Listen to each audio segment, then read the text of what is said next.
Colonel Dilly, it's important for us to understand. Now, this is the eastern sector that we are specifically discussing here, which is very different from the other borders of India.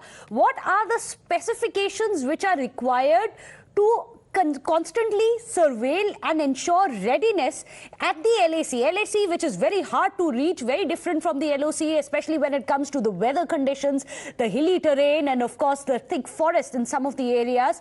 To ensure, for example, this is the first time that you have an all-weather tunnel which is being created to ensure that there is no cutoff of supplies, and that tunnel is not yet ready. The Sela Pass will only be ready, I believe, in January sometime. So how is the eastern sector and the requirements at the eastern sector at the LAC different? See, absolutely. Every terrain and every sector has its own peculiarities.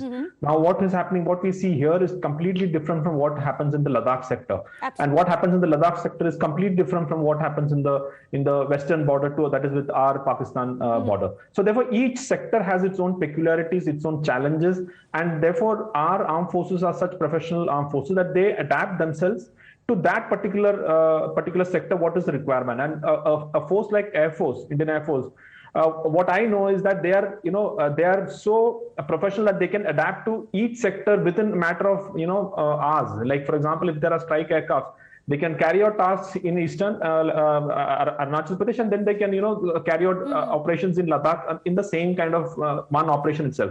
So that capability is there. But here, coming to your question specifically, that how it is, in this Arunachal Pradesh, and what is the difficulties? Of course, there is a difficulty of, sustaining the troops along the line of actual control. Like you rightly mentioned, there are many, roads which are still in the process of being developed. The tunnel is coming up. And of course, surveillance also with the latest drones and UAVs and such like things, we have much more improved than what it used to be earlier. But definitely we have to do a lot of things. But what I would like to say is that the pace at which the Indian infrastructure development, which is happening all along the line of actual control, that is phenomenal. I mean, that is not something which we should not see lightly, and that is one of the reasons why I think Chinese are rattled.